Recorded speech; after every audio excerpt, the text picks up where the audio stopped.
And welcome to this final day of Pope Francis's meeting with families in Philadelphia. I'm Raymond Arroyo, delighted to be joined once again by the papal posse, Robert Royal, Father Gerald Murray of the Archdiocese of New York. And we are now going to take you to St. Charles Borromeo Seminary for a meeting with Pope Francis and his bishops. It's always interesting to watch the Pope meet the bishops. We saw him meet the bishops of Cuba. What do you expect to see? He also met his bishops in Washington. So I don't know quite what we're going to see here. Well, I'm sure it'll be an encouragement further to the American bishops as regards the family, because that's the subject, of course, of this weekend meeting. He'll also probably raise some topics that are dear to him, you know, bishops and their relation with their priests, how they treat the laity, perhaps even with religious. The Pope is unpredictable. I was just about to say. So we can't say, but on the other hand, he does have some important topics he brings up. Robert? Also, this is one last chance. He's getting near the end. This is his last day. He's seen a lot. Yes, he's seen a lot in America. You know, he's had a chance to talk with a lot of Americans. I'm sure it's changed his impression. When you go to a foreign country, it's always a very interesting thing because you have these preconceptions and then you see the reality, and it really it moves you in different ways. So I'm sure he's going to be bringing that experience to them. We're getting video from this event. We take you now live to St. Charles Borromeo Seminary. The Pope is meeting with his bishops. He spent the night here. This is where the Archbishop, Charles Chaput, also resides. We take you now live to the event. This is EWTN News continuing coverage of Pope Francis in Philadelphia.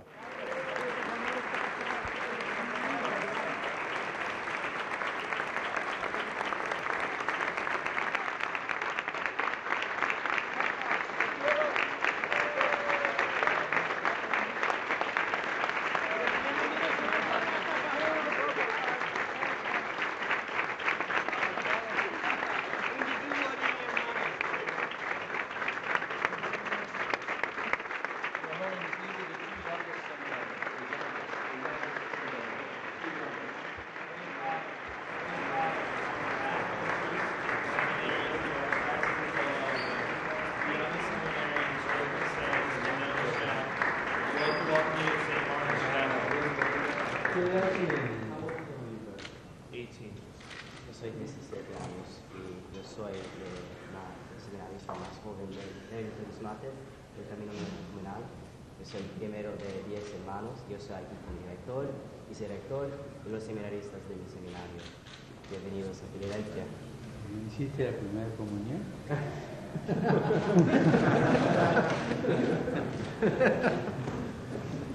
Now the bishops. Los obispos.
Laudetur Jesus Christus. Welcome to Vatican Radio's continuing coverage of Pope Francis's trip to Cuba and the United States. This is his last day in the United States, and we are inside the St. Martin's Chapel of St. Charles Borromeo Seminary in Philadelphia.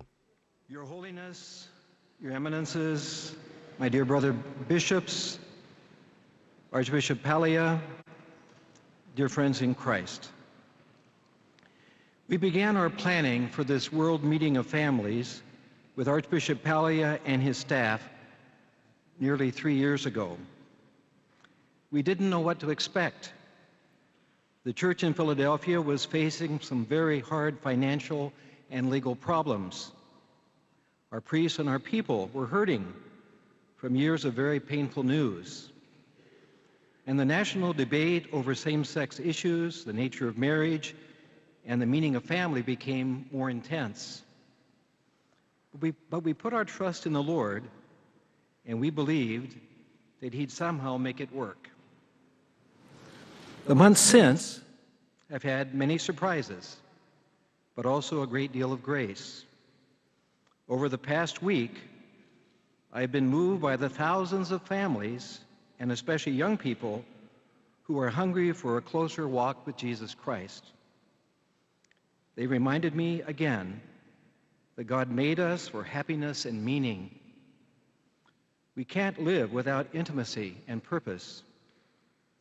So I've been struck during these days by the passion of so many people from so many different countries who want to live their marriages and lead their families as God intended. This world gathering has changed a great many lives, including my own.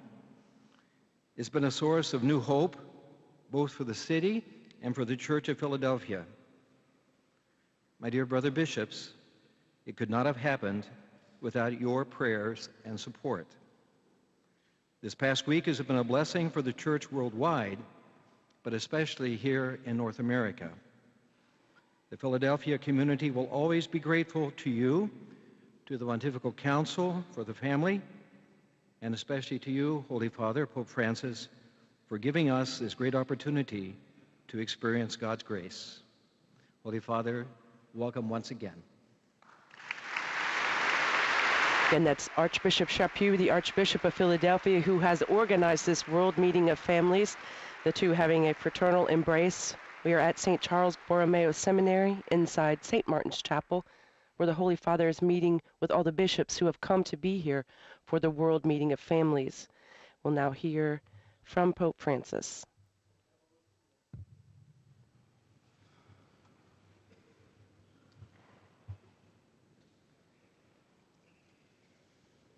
There are about 150 seminarians and 300 bishops in attendance.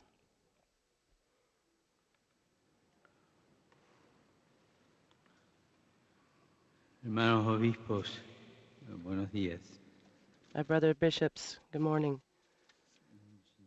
Llevo grabado en mi corazón las historias, el sufrimiento y el dolor de los menores que fueron abusados sexualmente por sacerdotes. Continúa abrumando. I carry in my heart the sorrow of all the young people who have been abused by priests. I'm ashamed by that, so ashamed, because of people who had the task to care for these, the smallest, that abused them instead. This hurts me. And God cries for this.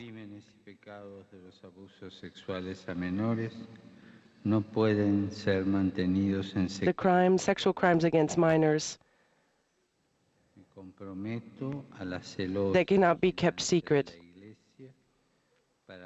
The Church is working to be vigilant and to protect the young children. And I will work, I promise, so that everyone that is in charge at every level will be held accountable. You, them, the survivors, the victims, have become true heralds of hope and mercy. With humility, we owe each one of them and their families our gratitude for the immense value they made the light of Christ shine on something so awful, the sexual abuse of minors. And I say this now because I just met with some victims of sexual abuse.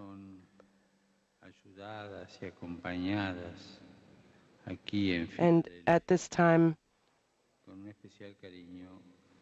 I heard how they're being helped in a special way here in this archdiocese, in a special way by Archbishop Chaput. And I thought it was the right thing to do to tell you what took place this morning, and I met with them. The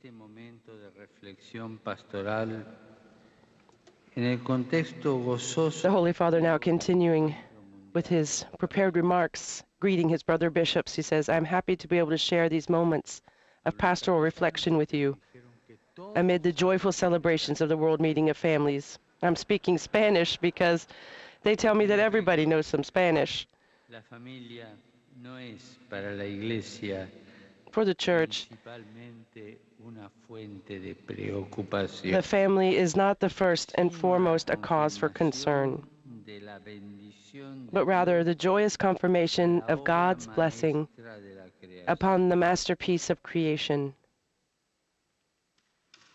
Cada día, en todos los ángulos del planeta, la Iglesia tiene razones para alegrarse con el Señor por el don de ese pueblo numeroso de... Every day, all over the world, the Church can rejoice in the Lord's gift of so many families who, even amid difficult trials, remain faithful to their promises and keep the faith.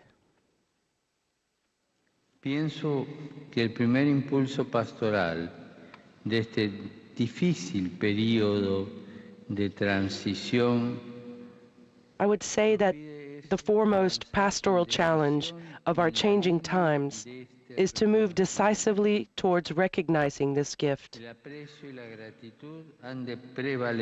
For all the obstacles we see before us, gratitude and appreciation should prevail over concerns and complaints. La familia es el lugar fundamental de la alianza de la Iglesia con la creación. The family is the fundamental locus of the covenant between the Church and God's creation. Sin la familia, tampoco la Iglesia. And that so much so that God blessed the last day of creation with a family. Without the family, not even the Church would exist, nor could she be what she is called to be, namely, a sign and instrument of communion with God and of the unity of the entire human race.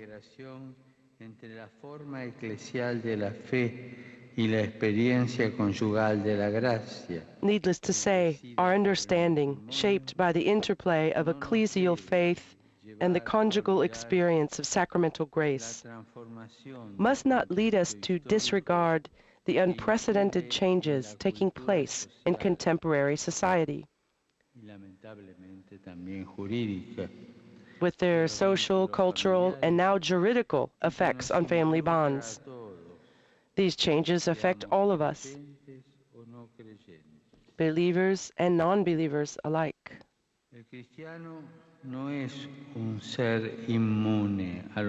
Christians are not immune to the changes of their times.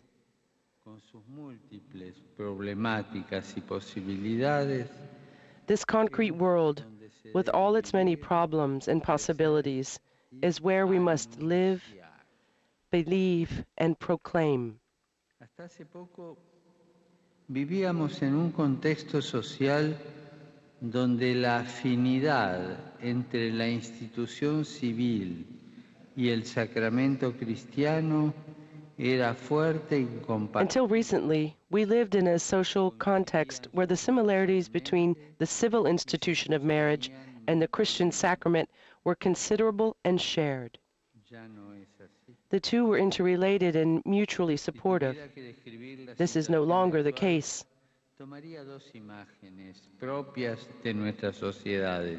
To describe our situation today, I would use two familiar images. Pequeños negocios de nuestros barrios y por otro los grandes supermercados o shoppings. Our neighborhood stores and our large supermarkets. En un mismo comercio o almacén todas las cosas necesarias para la vida personal y familiar. There was a time when one neighborhood store had everything one needed for personal and family life. The products may not have been cleverly displayed or offered much choice, but there was a personal bond between the shopkeeper and his customers. Business was done on the basis of trust. People knew one another. They were all neighbors.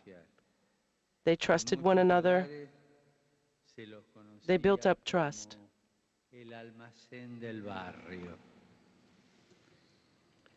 These stores were often simply known as the local market.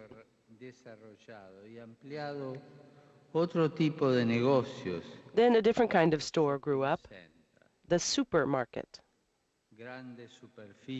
Huge spaces with a great selection of merchandise.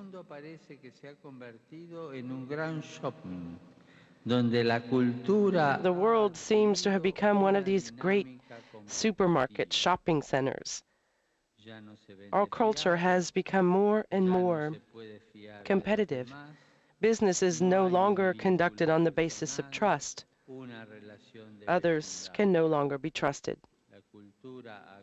There are no longer close personal relationships. Today's culture seems to encourage people not to bond with anything or anyone, not to trust.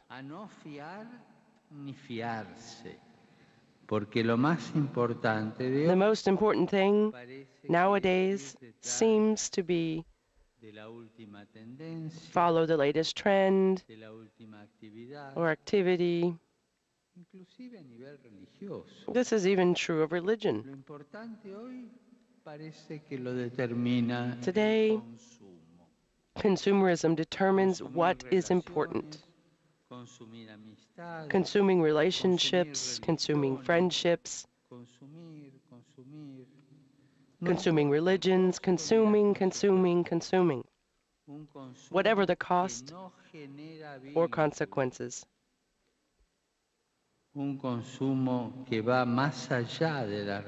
A consumption which does not favor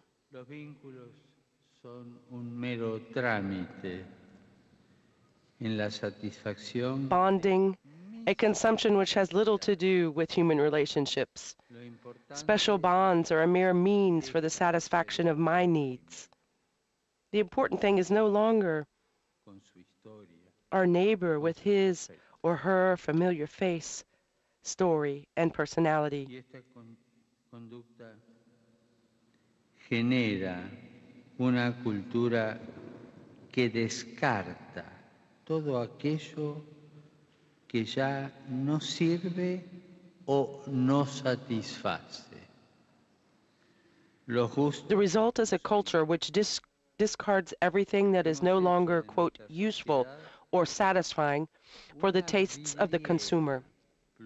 We have turned our society into a huge multicultural showcase, tied only to the tastes of certain consumers, while so many others only eat the crumbs comen las migajas que caen de la mesa de sus amos. which fall from their master's table. Esto genera una herida grande, This causes great harm. una herida cultural muy grande. It has a strong cultural impact. Que una de las principales I would say that causas o raíces at the root of so many contemporary situations contemporáneas está en la soledad radical a la que se ven sometidos. is a kind of impoverishment born of a widespread and radical sense of loneliness. Detrás de un like, corriendo detrás de aumentar el número de followers en cualquier Running after the latest fad, accumulating friends on one of the social networks, getting a high number of followers. We get caught up in what contemporary society has to offer. sociedad contemporánea. Una soledad con miedo al compromiso.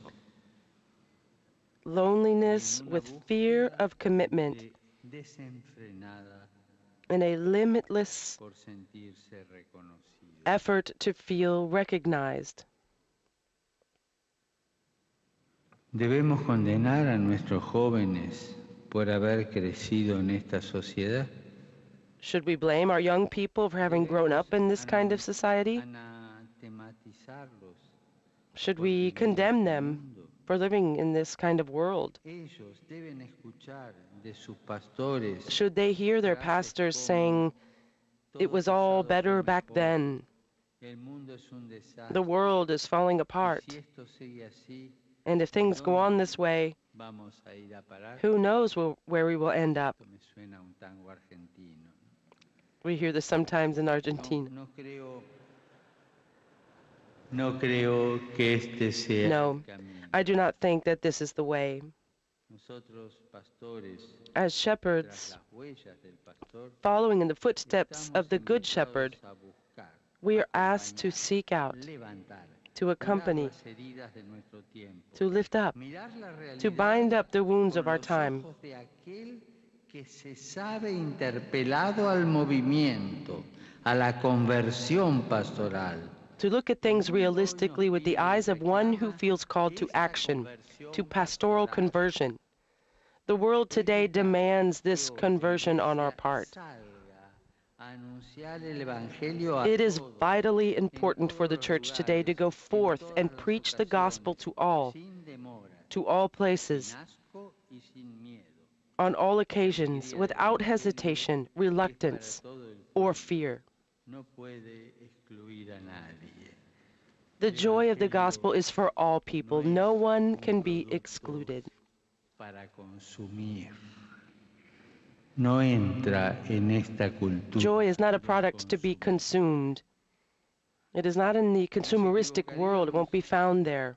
Si pensáramos que esta cultura del mundo actual solo tiene We would be mistaken, however, to see this culture of the present world as a mere indifference towards marriage and the family, as pure and simple selfishness. de nuestra época se han vuelto irremediablemente tímidos, débiles, inconsistentes.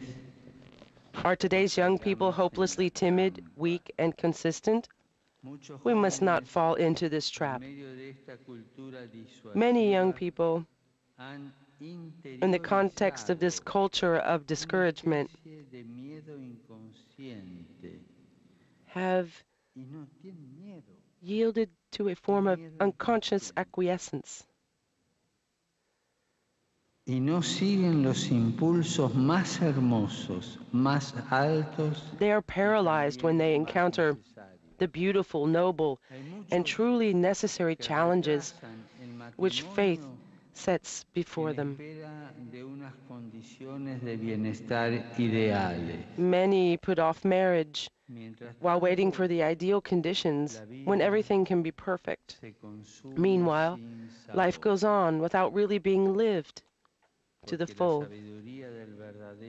Sabor de la vida llega con el tiempo, fruto de una generosa For knowledge of life's true pleasure only comes as the fruit of a long-term, generous investment of our intelligence, enthusiasm, and passion. Congreso hace unos días. In the Congress a few days ago, Que estamos viviendo una cultura I said that we are living in a culture impulsa y that- convence a los jóvenes that brings a no us, fundar una familia. pushes young people not to form families. La falta de medios materiales. Some because they don't have the material resources to realize a wedding or a life together, but Que están muy others- cómodos así. Pero others just choose to live this way. They think they're better off that way. But that's the temptation, to not establish, to not lay the foundation and have a family. los obispos estamos llamados a unar fuerzas, As pastors, relanzar el we are called to entusiasmo, collect our energies and to rebuild enthusiasm for making families correspond su vocación ever more fully to the blessing of God, which they are. a la bendición de Dios. Tenemos que emplear nuestras energías, We need to invest our energies explicar una y otra vez not so much in efectos de la época rehearsing the actual problems of the world y los around us méritos and del cristianismo. the merits of Christianity, Invitar con franqueza a los jóvenes but in extending a sincere invitation to young people el matrimonio to be y la brave and to opt for marriage and the family. En Buenos Aires, In Buenos Aires, cuántas mujeres se lamentaban. many of the women were complaining, 30, 32, 34 años. saying, I have a son who's 30, 34 years old, and he won't get married. I don't know what to do. And so I would tell them always, well, quit ironing his shirts. Hay que entusiasmar a los jóvenes que corran ese riesgo. We need to give to the young people enthusiasm Y de vida. so that they can take this risk. It's a fruitful and worthwhile risk. Una santa Here, too, parresía. We need a bit of holy parousia ¿Por qué no te casas? of the bishops. Sí, tengo Why novia, don't you get pero no married? sabemos, que sí, que no. Well, I have my girlfriend, I have my boyfriend, we don't know. Fiesta, que para esto. Every now and then we put some money away for the reception, for the wedding. No, we need a holy parousia Y hacerlos to madurar accompany them hacia el and to help them compromiso del mature matrimonio. to make this decision to get married. Que se hace poco en la realidad y se explica infinitamente. A Christianity which does little in practice while incessantly explaining its teachings peligrosamente desproporcionado. is dangerously unbalanced. Verdadero y propio I would say that sacrificio. it is stuck in a vicious circle. El pastor ha de A mostrar pastor que el must show evangelio de la familia that the gospel of the family verdaderamente is buena truly noticia good news para un mundo in a en que la world preocupación por uno mismo where self-concern reina por encima de todo. seems to No reign se supreme. trata de fantasía romántica. We're not speaking about some La romantic tenacidad dream. para formar una familia y sacarla The perseverance which is adelante called for in having a family and raising it transforms the world and human history. Son las familias las que transforman el mundo y la historia. El pastor anuncia Families are the ones that transform the world and history. la palabra de Dios. Anima a los creyentes A pastor serenely yet passionately proclaims the word of God. He encourages believers to aim high. y practicar las promesas de Dios He will enable his brothers and sisters to hear and experience God's de la promise, maternidad which can expand their experience of motherhood en and el fatherhood horizonte de una within the nueva horizon familiaridad of a new con Dios. familiarity with El God. pastor vela el sueño, la vida, el crecimiento de sus ovejas. A pastor watches over the dreams, the lives, and the growth of his flock. Del sino del pasto The real. watchfulness is not the result of talking, but of shepherding. Solo es capaz de velar quien sabe estar Only en one medio capable of de, standing in the midst of the flock quien no le tiene miedo a las can be watchful, preguntas, quien no le tiene not miedo al someone contacto, who is afraid al of questions, acompañamiento. contact, and El accompaniment. pastor vela en primer lugar con la oración, sosteniendo la fe de su pueblo. A pastor keeps watch first and transmitiendo foremost with confianza prayer, en el Señor, en su supporting the faith presencia. of his people, and instilling confidence in the Lord, in his Siempre presence. está en vela, ayudando a levantar la mirada cuando aparece el desgano, A pastor remains vigilant by helping people to lift their gaze at times of Sería bueno discouragement, preguntarnos si en frustration, nuestro ministerio and pastoral failure. We might well ask whether in our pastoral ministry we are ready to, quote, waste time, as it were, with families, sabremos estar con ellas, whether we are ready to be present to them, sus dificultades sharing their difficulties and joys. y sus alegrías.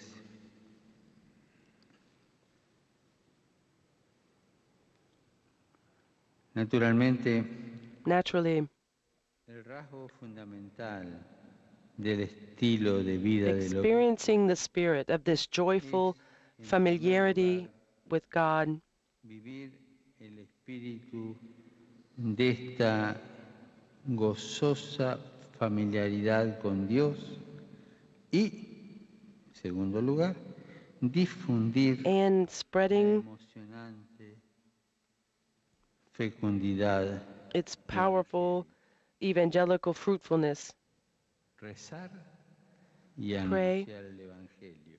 and announce the gospel. Siempre me llamó la atención y me golpeó. This always drew my attention, and Al principio, primer tiempo de la iglesia, at the los beginning of the eremitas se church, the fueron first a days of the quejar church, porque las viudas y los huérfanos no eran bien because the widows and the atendidos, orphans no daban abasto, were not well taken care of, and the apostles descuidaban, couldn't deal with them anymore, se reunieron, and they didn't take care of them. inventaron los diáconos. And so they came up with the office of deacons to deal with them. And the apostles said, how can we deal with this? Well, let's come up with the office of deacon. Les The Holy inspiró Spirit inspired them. constituir diáconos. You have to build up deacons, find deacons. Anuncia la And when decisión, Peter explica. announces this decision, he says, Elegir a 7 hombres, así, now así, para que se ocupen de este asunto. we have chosen 7 of you to be deacons to take care of these problems, these situations. And from this we can expect 2 things, Y la prayer predicación. and preaching, ¿Cuál to es carry el out this primer work. trabajo del What is the obispo? primary job of a bishop? Orar, To pray, rezar. to pray.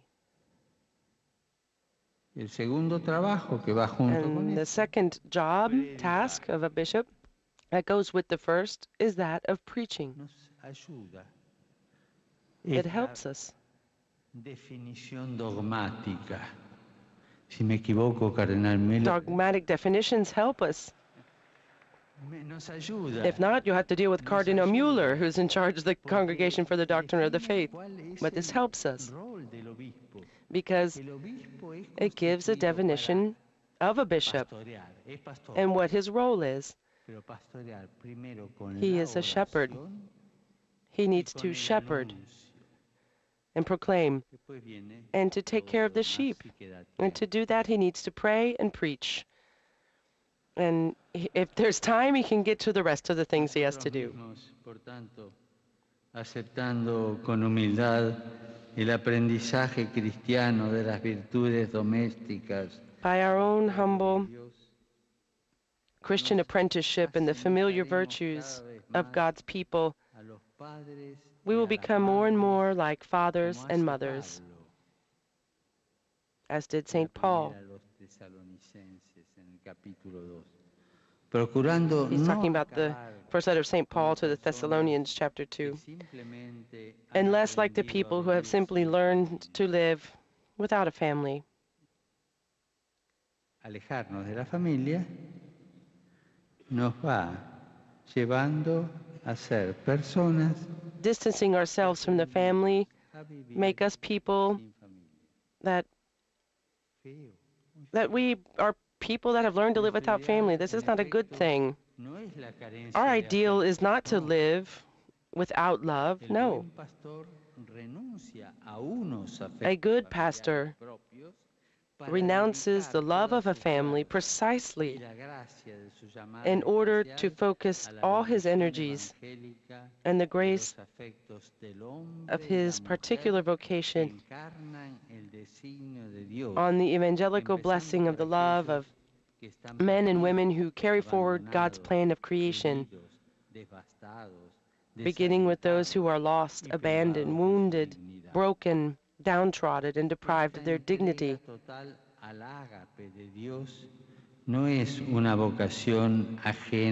This total surrender to God's agape is certainly not a vocation lacking in tenderness and affection. We need to look to Jesus to understand this. The mission of a good pastor in the style of God, not only can God authorize this, not our own presumption, imitates in every way and for all people the Son's love for the Father. This is reflected in the tenderness with which a pastor devotes himself to the loving care of the men and women of our human family. For the eyes of faith, this is a most valuable sign.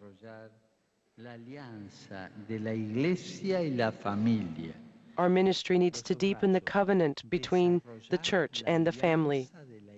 Otherwise, it becomes arid, and the human family will grow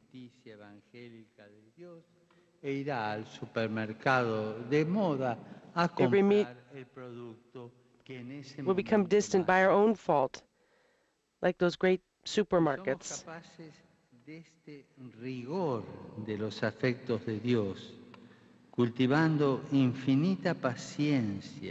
If we prove capable of the demanding task of reflecting God's love, cultivating infinite patience and serenity, as we strive to sow its seeds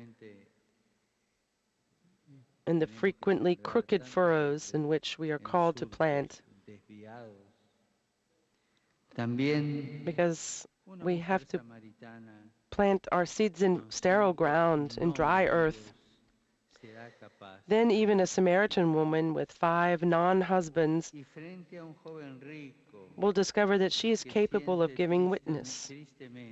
And for every rich young man who with sadness feels that he has to calmly keep considering the matter, an older publican will come down from the tree and give 4-fold to the poor, to whom before that moment he had never even given a second thought.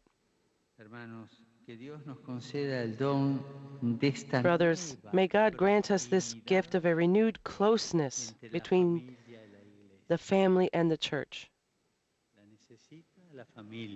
The family needs this, and the church needs this, and we pastors need this. The family is our ally, our window to the world, and the family is the evidence of an irrevocable blessing of God destined for all the children who in every age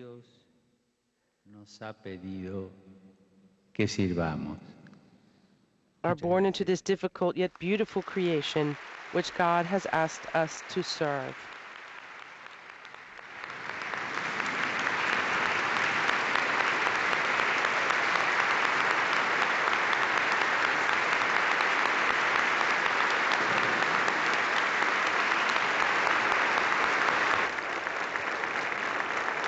We'll see the heartfelt and warm applause and the standing ovation that Pope Francis is receiving from his brother bishops. Some 300 bishops who are here for the World Meeting of Families. We're inside St. Charles Borromeo Seminary in Philadelphia in the Chapel of St. Martin. On his way in, he was also greeted by 150 of their seminarians. He began his discourse mentioning that he had met with some victims of sexual abuse, and there'll be more coming out on that later, I'm sure, in various news outlets. You can reread what our Holy Father had to say about that. He met with them this morning between 8 and 9 a.m. at the seminary here, where he is staying. I have to continue my discourse, I guess. The Cuban bishops, a few days ago, gave me an image of Our Lady of Charity, so that I could give it in their name to a Cuban community here in the United States.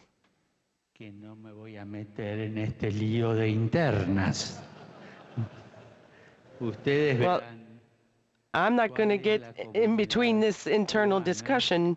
You have to decide which community will receive the image, not me. I'm not going to get involved in that.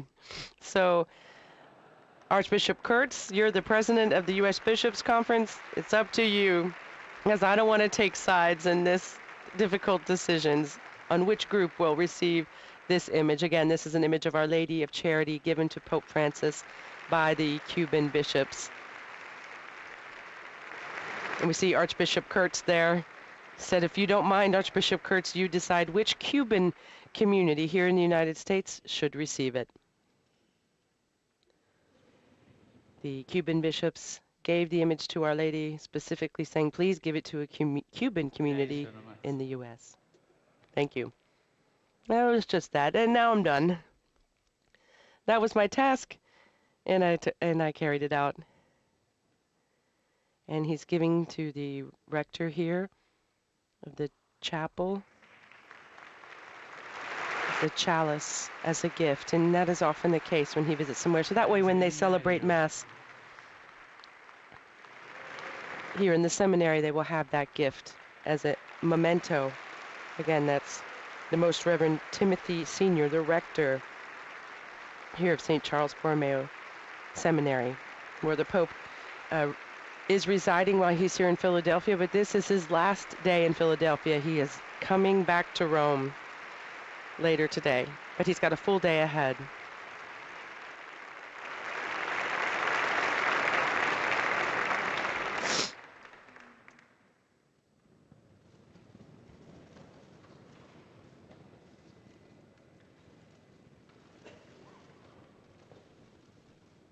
The Holy Father speaking briefly with Archbishop Chaput there. As we mentioned, the Holy Father has a full day.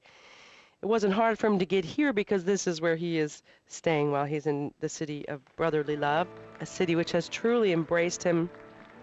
A very beautiful and moving vigil last evening where the Pope finally set aside his prepared remarks and just spoke from the heart, and got rapturous applause for that. What he's doing now is greeting individually. From what we understand, he's going to greet each of the bishops there individually. So what a great moment for all of them as brother bishops. Later on today, he's got three main events, let's say today, happening in Philadelphia. The first, of course, was this meeting here with the bishops who have come here for the World Meeting of Families. And then after that, he will be heading to the prison, the correctional center, the Curran Fromhold Correctional Center here just outside of Philly. He's going to have to take a helicopter to get there, and that should take him about 45 minutes door to door, so to speak. And he'll meet with the inmates there, and then he'll come back, leave St. Charles Borromeo Seminary, and then head for the closing Mass of the 8th World Meeting of Families, which we'll be bringing you as well later on today. So you want to stay tuned for all of that. We'll also be bringing you his meeting with the inmates there at the Curran Fromhold prison. So you don't want to miss a moment of that. The Holy Father will give a discourse there. I think there are about 80 male and then 20 female inmates who will be there to greet him. He'll receive a special gift from them. And I believe some of the inmates built one of the chairs being used. There he's embracing now Cardinal Bagnasco, who's an Italian cardinal, former president of the Italian Bishops' Conference, and Cardinal Turkson. There we see in the foreground, who's the president of the Pontifical Council for Justice and Peace.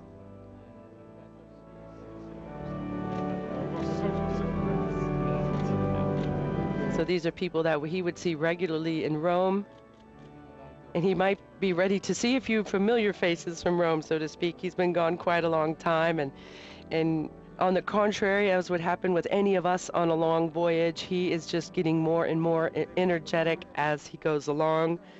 He's going to take his time here and really visit with his brother bishops here at St. Charles Borromeo Seminary. And then we mentioned he'll be taking a helicopter out to the Curran Fromhold prison, and he'll visit with them. We're going to hear, because Archbishop Chaput will go out there with him. We'll hear some words from Archbishop Chaput, from the Commissioner, of course, of prisons. And as we mentioned, the prisoners will be giving him a gift that they have made. And then he'll greet some of them individually. And he'll meet, of course, with the staff and the personnel there. So that's going to be very meaningful. He's always made a point of doing that where he can. We know he did in Bolivia, and he's washed the feet of prisoners in juvenile detention centers here in Rome during the Easter liturgies. So he really wants to make them feel that they're not alone. You know, he talks about so often going to the peripheries, and he certainly feels that even though a prison may be in the very center of town or not that far away, in a sense these people are on the extreme periphery because their actions have led them to be locked away from the world. And so I know that visit will just mean so much to all of them. As we mentioned earlier at the beginning of the Pope's discourse here in St. Martin's Chapel at St. Charles Borromeo Seminary, the first words out of his mouth were to announce that he had met this morning with some victims of sexual abuse, and you can go online and you can read more about that. Father Lombardi, the director of the Holy See Press Office, has issued a statement about it, basically saying that this morning between 8 and 9 a.m. at the Seminary of St. Charles Borromeo, Pope Francis received some victims of sexual abuse by members of the clergy or by members of their families or their teachers. There were 5 adults, 3 women, 2 men who suffered the abuse when they were minors. Each of them were accompanied by a family member or a person brought along with them for support. The group was accompanied by Cardinal Sean O'Malley, the Archbishop of Boston and president of the commission that was set up by the Pope for the protection of minors, and by the Archbishop of Philadelphia, Archbishop Chaput, and by Bishop Fitzgerald, who was the one in charge of the Office for the Diocese of Philadelphia for the protection of minors. He visited with them, listened to their testimonies, and spoke to them as a group, and then he's greeted each one of them individually. He prayed with them. He showed his participation in their suffering and sorrow and their shame and the wounds that they had inflicted on them by members of the clergy or church collaborators, sometimes in that case. And he renewed his personal task, his commitment, and that of the church, so that all victims could be heard and treated with justice, and that the guilty will be punished, and the crimes of abuse will be fought with efficacy, working to prevent these things in the church and in society. And the Pope thanked the victims for their essential contribution to re-establish truth and to begin a path of healing. The meeting lasted about half an hour and ended with a blessing by the Holy Father. Again, this is Father Federico Lombardi, who was the director of the Holy See Press Office's statement about that. Holy Father making his way now out of the St. Martin's Chapel here at the St. Charles Borromeo Seminary. He might be making his way already to the helipad to head out to meet the inmates at the prison where he'll be visiting today. Before he does that, though, as you can see, the seminarians are gathered on the steps, and they will take a group photo with the Holy Father.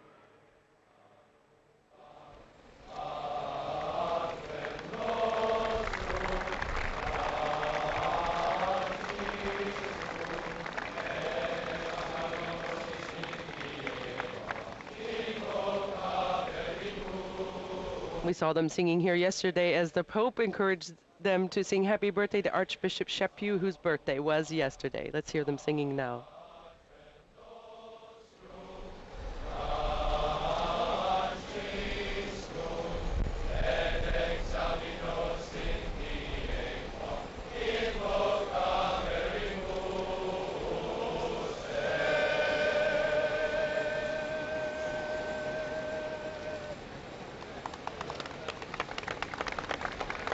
Somebody out there is a better Latinist than I am, but it's him. It seems to be in honor of Pope Francis. They sang as they were taking their commemorative photo with the Holy Father. He seems to be receiving at this point a gift.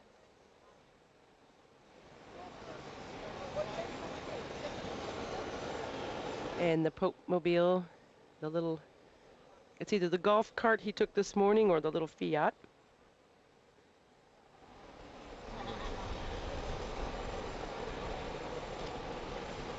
You see there Pope Francis's famous black bag, so we know he's getting ready to hit the road. The visit at the prison, if you're going to come back and join our commentary for that, that'll happen local time around 11 a.m. local time in Philadelphia. If you want to tune back in and follow that, the Holy Father will be speaking there, and he will probably be there for just about an hour. Again, he'll be meeting with some of the inmates and the staff, and he will come back to where you see him right now, St. Charles Borromeo Seminary, pack his things and go. And he'll be heading to celebrate Mass around 4 p.m. local time there in Philadelphia. He'll be celebrating the concluding Mass for the 8th World Meeting of Families, celebrated outside on Benjamin Franklin Parkway in Philadelphia. And from there, he will, go back into the sacristy, change, and then he'll go right to the airport. And there will be a ceremony of goodbye, saying goodbye at the airport. And then he will leave for Rome about 8 p.m. there, local time, and it will arrive back in the Eternal City around 10 a.m. local time in Rome. So just to give you an idea, the Pope is still in the United States, but the hours, the minutes are ticking by, and this is his last day. He'll be heading back to the Eternal City later on, and what a wonderful visit it has been.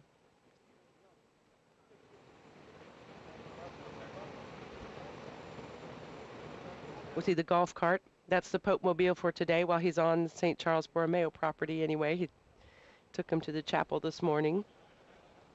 It's at a variety of vehicles, but mostly it's been the Fiat 500.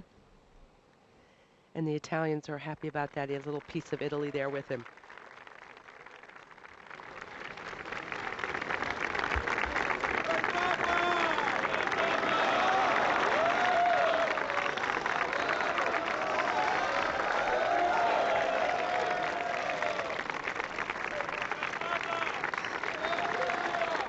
We see some of the seminarians with their smartphones, but I'm glad to see that hardly any of them have them, and they just dominate every event, and it's just nice to see them being with the Supreme Pastor, these who will one day be pastors themselves.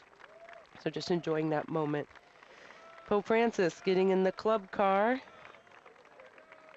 which for about 5 minutes should be the Pope Mobile, and Archbishop Chaput and Monsignor Miles, his translator, hanging on there on the back.